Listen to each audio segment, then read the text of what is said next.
The first handcuff closed around Terrence Calloway's wrist. My access control screen still showed no event at the corridor Officer Dana McBride said he had been watching. I was standing at the Terminal C operations console about 20 feet from them. I was finishing a routine access check when I heard Dana tell him to put his hands behind his back. Terrence wore a dark travel jacket and carried one leather bag. He had no airport badge visible, but he was also nowhere near the employee door. The access system in front of me showed no handle alarm, no rejected credential, and no attempt to cross the restricted boundary. Officer Neil Foster stood beside Dana. "Dana, we can check the corridor first." She did not answer him. A leather folder with a red confidential marking rested on top of Terrence's open bag. 2 shirts and a toiletry case had already been removed and placed on the bench beside it. That was when I stopped treating the contact as background noise. A few minutes earlier, Terrence had been standing near the coffee counter. He kept glancing toward the employee corridor while he typed on his phone. I noticed him because that corridor was part of my assignment. Nothing he did triggered the system. Dana noticed him for a different reason.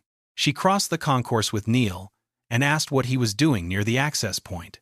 Terrence answered without raising his voice. He said he had just arrived on business. Dana asked for identification. He gave her a driver's license. Neil ran it. Nothing came back. Dana kept asking questions anyway. What business? Who was he meeting? Why had he been looking at the corridor? Terrence answered some of them. When she asked about his work, he said it was private. The change in Dana was small enough that I might have missed it if I hadn't been watching from the console. She stopped asking questions like she expected information and started asking them like she expected resistance. Terrence looked at Neil, then back at her. "If I'm being detained, please tell me why." Dana said she was investigating possible surveillance of a secure access point. Neil glanced toward me. "We can ask operations whether the door registered anything." Dana looked at the corridor instead. "I saw what I saw." That mattered because the access system exists, so officers do not have to guess whether someone touched a restricted door. Terrence had not touched one. Dana then asked him to open his travel bag. He wanted a supervisor present before any search. She told him airport security gave her authority to inspect it.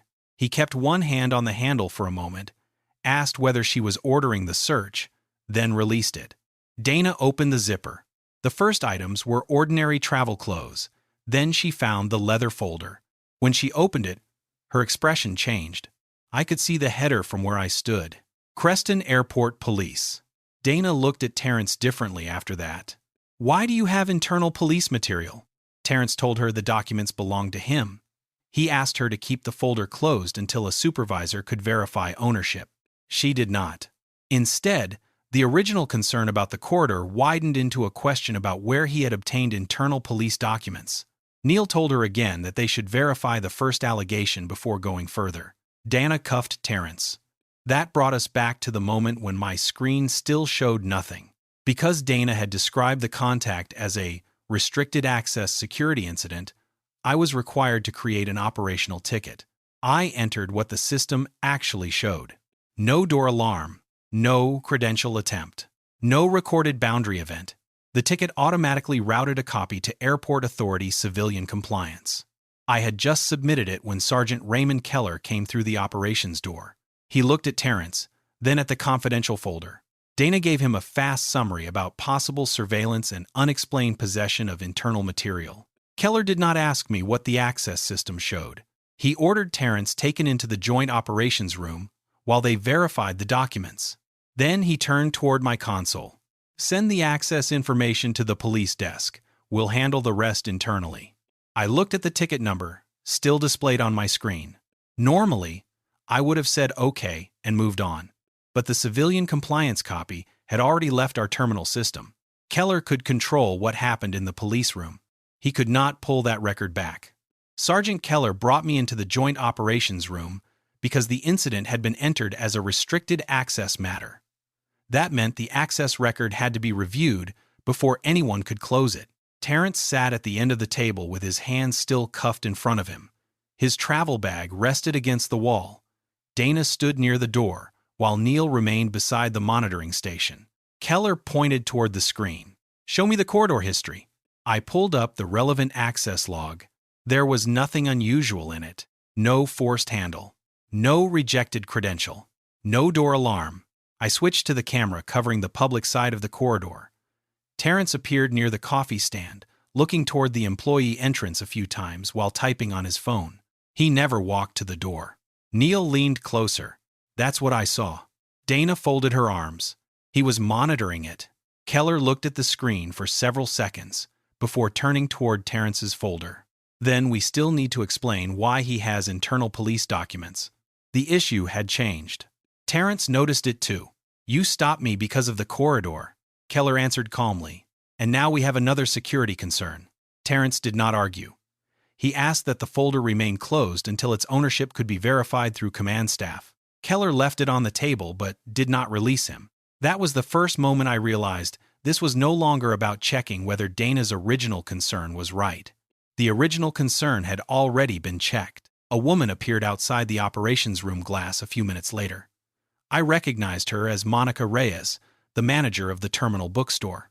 She asked to speak with whoever was documenting the incident. Keller told one of the officers to send her away. I stepped into the hallway before that happened. I'm the operations coordinator. What did you see? Monica looked through the glass toward Terrence. I saw most of the stop. She had been returning from the coffee stand when Dana approached him. According to Monica, Terrence never moved toward the employee corridor and never tried to leave when questioned. Then she added something I had not expected. I filed a complaint about Officer McBride last year. I looked at her. For what? She stopped a passenger near this same concourse after he asked why she wanted to search his backpack. Monica had witnessed that incident too. Nothing illegal had been found. What happened to the complaint? Sergeant Keller handled it. Her answer made me look back through the glass. Keller was speaking quietly with Dana. Monica had never received a finding. Before I could ask more, my desk phone rang. The caller identification showed Airport Authority Civilian Compliance. Nora Finch was on the line. She had received the automatic incident copy. Your ticket says no access event occurred. That's correct. And the passenger is still being detained? I looked through the glass. Yes. Nora asked me not to alter the original classification until her office reviewed the access security component. When I returned to the room, Keller was waiting. Civilian compliance called? Yes. He nodded toward my console. This isn't really an access case anymore. Change the classification to General Police Inquiry. I understood why he wanted it changed. If I reclassified the ticket, the civilian review might drop out of the operational track. The initial detention was reported to me as an access security incident, I said. That's why the ticket exists. Keller's expression tightened. I'm telling you what the incident is now. I kept my voice level. I can add a supplemental note. I can't change what triggered the original record. Nobody said anything for a moment. Then Neil spoke from the camera station. I found the full angle. He played the footage again. Terrence remained entirely inside the public area. Dana watched without speaking. Keller did not tell anyone to release him. Instead, he picked up the internal folder. We'll verify this first. That's when Chief Alan Whitcomb entered the room. He had come looking for someone who had missed a command briefing. Keller began explaining the detention, but Whitcomb cut him off. Did he enter the restricted area? No, Neil said. Did he trigger an access alarm? I answered. No. Did he physically resist? Neil shook his head. No. Whitcomb looked at Terrence, then at the cuffs. Take them off. Dana unlocked them. Only after Terrence rubbed his wrists did Whitcomb look around the room. For those who haven't been introduced yet, this is Terrence Calloway. He paused. He takes command of this division today. Dana went still. Keller stared at Terrence. But Terrence did not look at either of them. He looked at me. Your original access ticket still exists? Yes. Unchanged? Yes. Before anyone could say more, my desk phone rang again. Nora Finch had found other complaints routed through Sergeant Keller. Monica Reyes was not the only one. Nora Finch did not come to the Joint Operations Room to congratulate anyone for finding a problem. She came because my access ticket had already reached civilian compliance before Sergeant Keller tried to move the incident entirely inside the police chain.